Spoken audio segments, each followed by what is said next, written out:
to Hawaii's notorious spitting caves.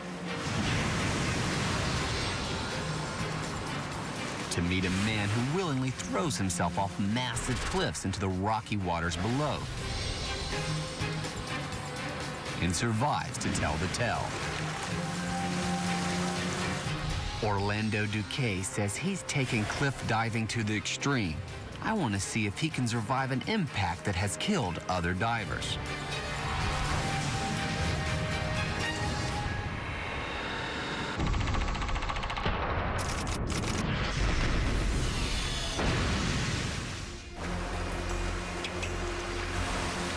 Hawaii is the home of cliff diving. 200 years ago, warriors loyal to the king would prove their courage by hurling themselves from its jagged cliffs into the jaws of the ocean below. Only the strongest survived. Today, there are few brave enough to continue this tradition, and there are none like Orlando Duque. That's gotta be Orlando. The infamous spitting caves are 50 feet high, with shallow water and deadly currents. The rocks shoot off right from the bottom of the cliff, and the place he's gonna land isn't that big.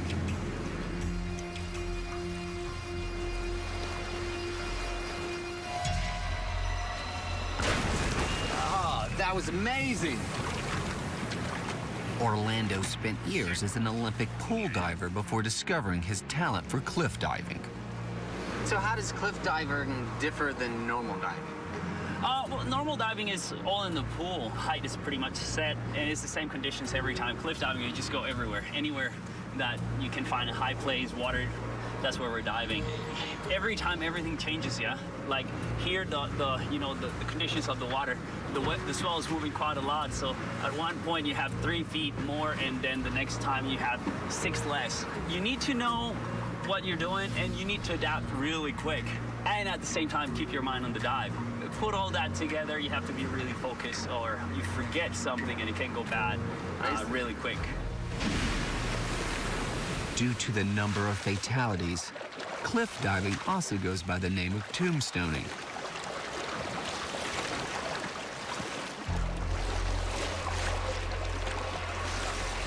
Just getting out of this swell is hard enough.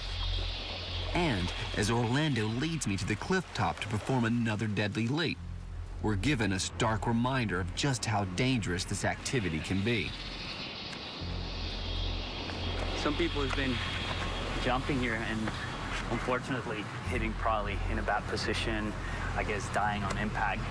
You know, try to enjoy, but then also in the back of your head is all these things that could happen should you make a mistake. Most deaths occur by drowning after impact with the water or with the rocks just below the surface. This part right here is scary. To avoid death, Orlando must have perfect technique. First, he must enter the water as straight as an arrow to avoid impact injuries. Anything that sticks out, the water is just gonna hit it really hard. If you stick your head out, you're just gonna get a big punch in your face. But Orlando says the real key to survival is his emergency stop, extending his arms and legs to stop him from hitting the bottom. But this must be done once he's totally submerged. So when I saw you jumping from the boat, I thought maybe I'd give it a shot. But now that I'm actually up here and seeing how high and how much you have to clear to do it, I don't think I'm gonna jump from here. So I'm gonna leave it up to you. Okay. So you do one more jump for me so I can get a new perspective? I'll go for dive. Have a look. Orlando must hit the water straight, but also needs to spread his limbs to stop after his entire body is underwater. But then he'll only have a couple feet of water before he smashes into the rocks below.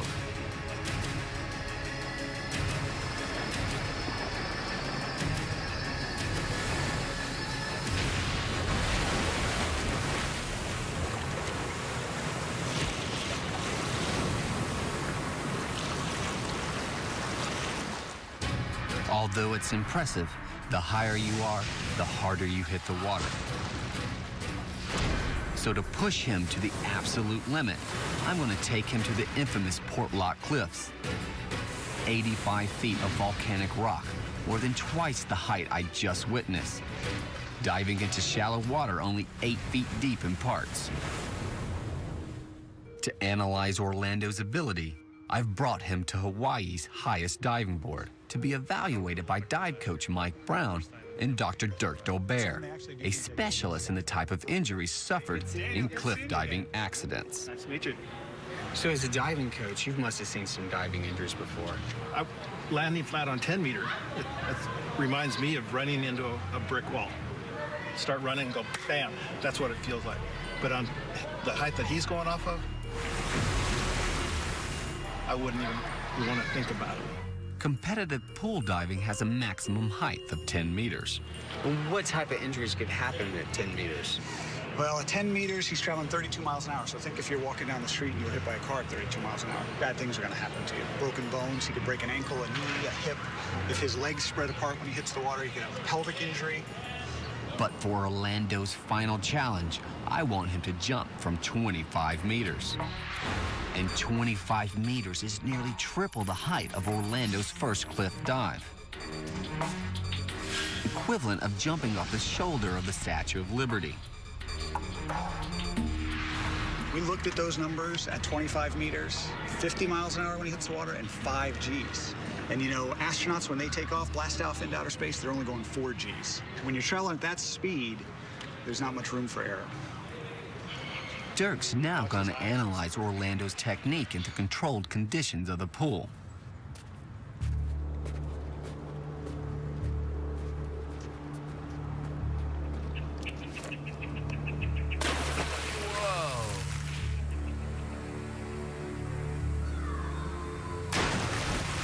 Not much splash there. Did you see that?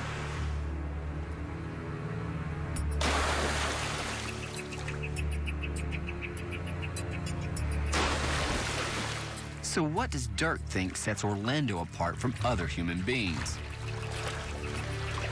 He can tell, he has the ability, it's called proprioception. His brain knows what the rest of his body is doing all the time. It's giving his brain feedback all the time, what his shoulders are doing, what his knees are doing, what his hips are doing, so that when he's spinning through the air, his brain knows just to rotate him a little bit. And that's what sets him apart, is that he can keep himself oriented in the air, whether it's from 10 meters or 25 meters, and hit that water perfectly. Not only does he have to hit the water perfectly, he also has to stop quickly. Orlando gives him a demonstration of a dive with and without an emergency stop. Without the stop, he goes to almost double the depth.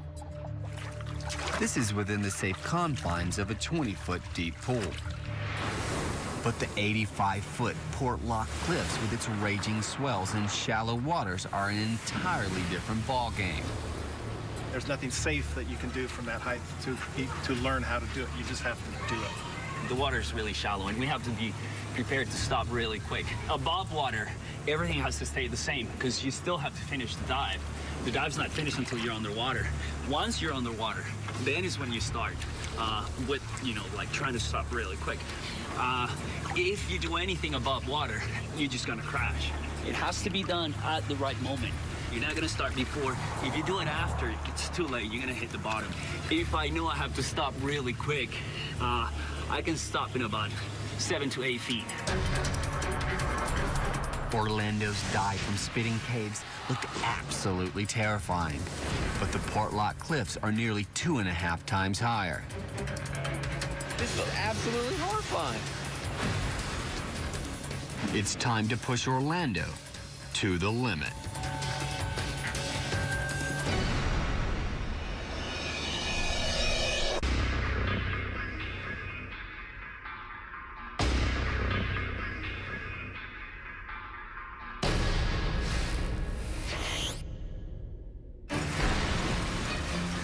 I'm in the home of cliff diving, Hawaii. I've seen Orlando Decay perform some incredibly dangerous jumps, but nothing compared to what he's about to do. Orlando is going to take this ancient skill to the next level.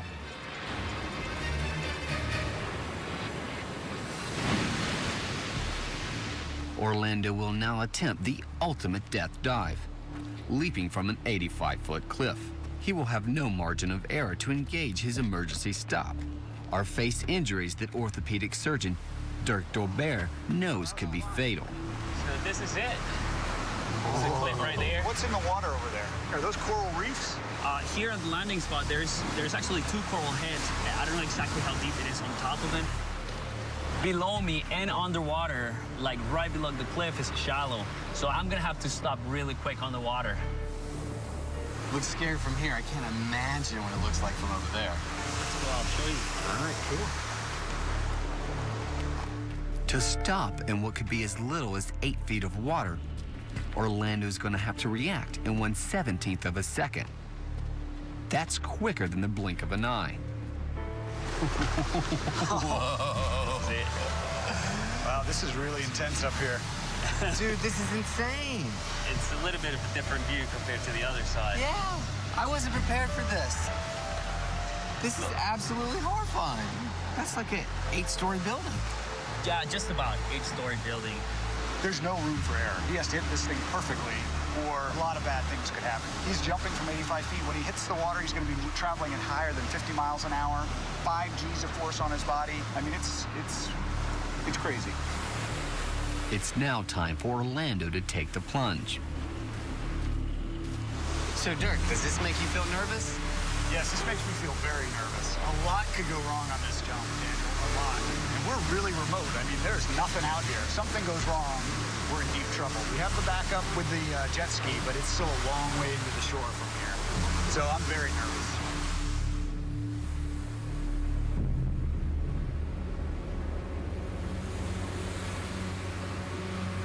At this specific location, I've heard of a couple people that have died diving. Hitting the water from this height, it feels like you're hitting concrete.